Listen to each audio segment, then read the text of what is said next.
and welcome back. Today is going to be another video in my knee, and also this kind of goes along with the hip too, opening our hip flexors and strengthening our knee in a flex position that can help us recover better from knee injuries if we've had them, or get rid of knee pain.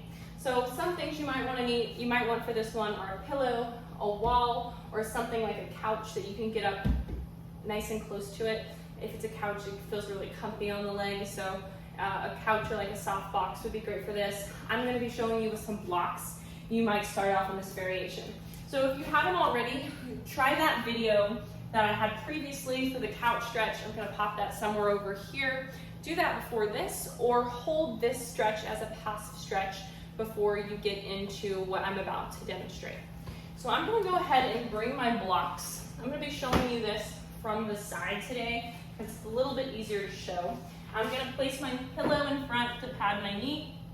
My blocks are going to come to the floor, and then I'm going to step into a low lunge with the front foot, bring the back foot to the block, lower myself down, adjust my pillow as I need, and then if you are already nice and stretched, maybe you can come all the way up. If you're not, hold a passive stretch here for around 1 to 2 minutes so you can start to get some of that stretch sensation to go away before you start these. All right, so you're gonna hold this as a passive stretch before we begin. Just hang here for 1 to 2 minutes, taking some deep breaths, driving your back hip forward, back pelvis is gonna tuck forward, so you're starting to intensify the stretch down that back hip flexor. Taking big breaths. This is going to be an isometric exercise where we're going to need to maintain the same pelvis position. So as you do this, you're going to notice you're going to want to begin to send your pelvis back behind you in order to complete this exercise. So that's cheating. So the whole time you're tightening the core, find that hollow tuck of the pelvis forward as we do these in order to work what we want to work here. So pause the video. If you need to hold this, hold it for a little bit longer. I like to start this when my stretch is less than a 5 out of 10 on the scale. So 1 being not tight, not very much a stretch at all, 10 being a super stretch. I want to start these contractions when I'm around a 5 or less. Okay, so now that I'm here, I hold this stretch. I'm going to find the tuck of the tailbone, and I'm going to begin to find my PAILs contraction. So you're going to think about pressing your foot into the block. We're going to start with an intensity of 1 and work up to as intense as you can go without feeling any pain.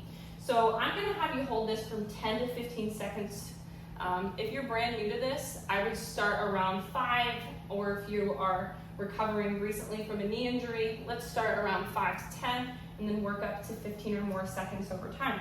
All right, so you're going to keep that pelvis tucked, and we begin to drive into the block for 1, 2, 3, 4, 5, 6, 7, 8, 9, 10. Take a big breath. Nice. Keep that pelvis nice and tucked, and now you're going to begin to squeeze that knee in towards your body. You notice how it's not really going anywhere. That's okay. That's what we want. Maybe you hold onto a wall for stability here. And then keep that pelvis in the same position. We begin to pull it in towards our body for 1, 2, 3, 4, 5, 6, 7, 8, 9, 10. Really turning on to the back of that hamstring, getting strong as we pull the leg close to the body. And we're going to go ahead and try that for a couple more rounds. So if you notice yourself a little bit unsteady, I want you to hold onto a wall, hold on to something around you, so you can perform these correctly with correct form. All right, we're keeping that tailbone nice and tucked. We're going to begin to press down into the block for 1, 2, 3, 4, 5, 6, 7, 8, 9, 10, and then squeezing it in, taking a big breath before you start.